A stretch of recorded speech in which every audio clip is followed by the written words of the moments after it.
biblically accurate angels. For over a century, the common image of angels in our collective psyche may have been a little off.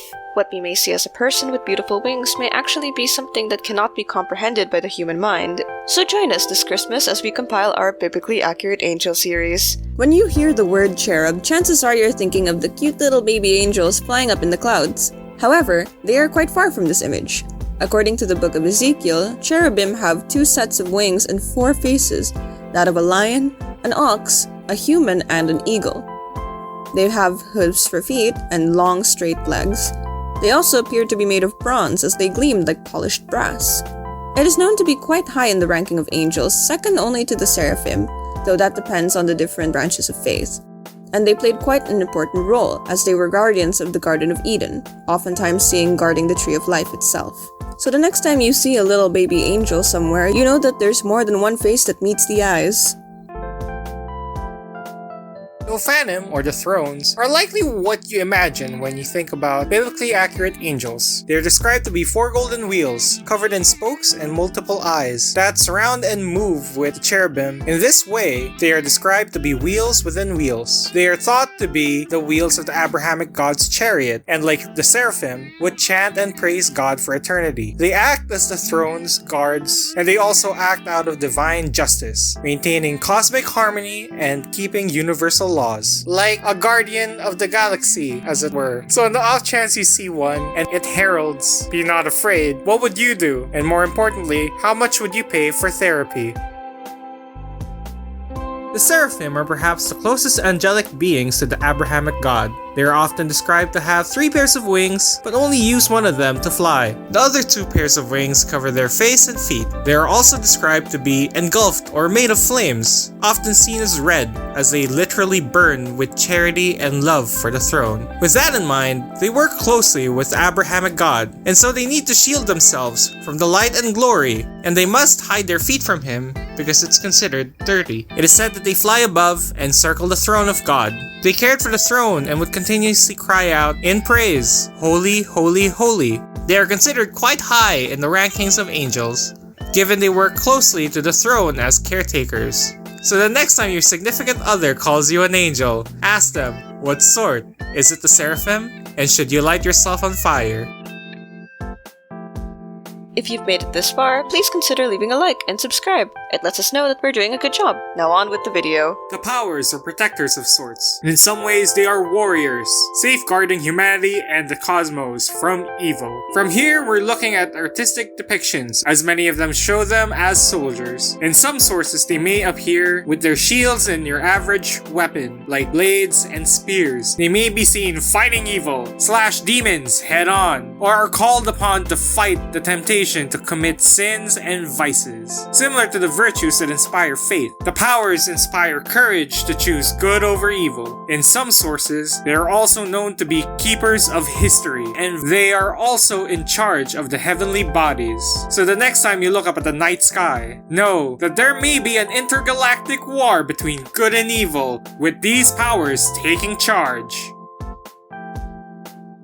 The dominion or lordships are angels from the second sphere of the angel hierarchy. In some descriptions, they appear similar to the thrones in that they are made of golden rings covered in multiple eyes. However, many depictions show them as more humanoid in a sense, much like the archangels. And similar to the thrones, they are known to act out divine justice, carrying out God's judgment and His mercy. Being the highest rank in the second sphere of angels, they are supervisors in some way, taking orders from the higher order of angels and delegating and managing them to lower class angels. So, much like how the first sphere of angels handle affairs of the throne of God, the second sphere of angels handle affairs of other angels, as well as working closely to the material world. So the next time you're thinking of doing something on that website that I won't mention, just remember, they are always watching and always judging.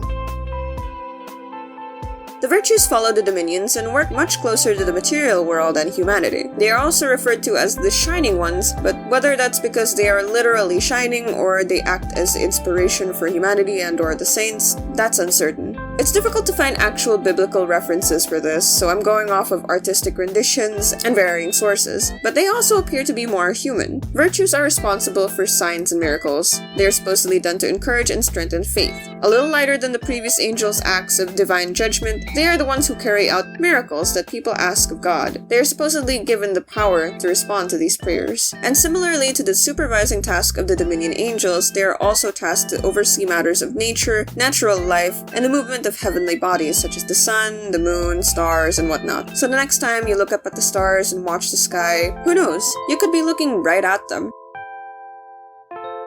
Now on to the third sphere of angels, starting with the principalities, sometimes referred to as princedoms or rulers. They are sometimes seen depicted wearing a crown or holding a scepter, as well as appearing much more humanoid. They work much closer with humanity and act as guides and protectors for nations, groups of people, and institutions. They're sort of guardian angels for collectives rather than individuals. As a higher rank in the third sphere, they're also delegators. They handle orders from the higher spheres to supervise the lower ranking angels. They are also said to inspire creativity, to encourage interests in the arts and sciences. So perhaps the next time you get this sudden inspiration, maybe it's them telling you to get off your ass. Archangels are perhaps the closest to what we might think when we think of angels. They appear more humanoid, with angel wings, wearing draped cloth or even armor, depending on who, and appear to be wielding some sort of object that relates to their role to play. In some cases, they were even described as beautiful. Different traditions and branches of faith have different numbers of angels, some 4, some 7, and others 12, but the known 4 are Michael, Gabriel, Raphael, and Uriel or Ariel. They are tasked to be servants of God, so they do as he wills. They act as guides for humanity to protect and inspire us. In fact, they each have a role to play in aiding humanity. So what do you say? Would you feel more comfortable seeing these guys more so than the seraphim or cherubim? Moving to the lowest rank in the angel hierarchy are angels or malakim. They're the most recognizable, and they're the ones that work most closely to humans. In this way, they're probably the ones that also appear more human, so as to not frighten anyone they meet. Though they are the lowest rank of angels, that doesn't mean that they are the least important. In fact, they are messengers to humanity. Some say that they are the ones that deliver our prayers to God himself, and that they also deliver messages to humans from God as well. This is also where one can find your personal guardian angels. Some people believe that every single individual person has their own personal guardian angel. However, others say that may not be true. But still, think about that. Maybe there is someone out there who's looking out for you. What did you think of these biblically accurate angels? Did they meet your expectation? Let us know below. Thanks for watching our video as well. We hope to bring you more rundowns on other creatures from myth and folklore in the coming year. Thanks to Butterlover as well for being a member of the channel. If you want to help support our content as well, consider joining our memberships. For now, check out this video for more spoops, tunes, and memes. Happy holidays!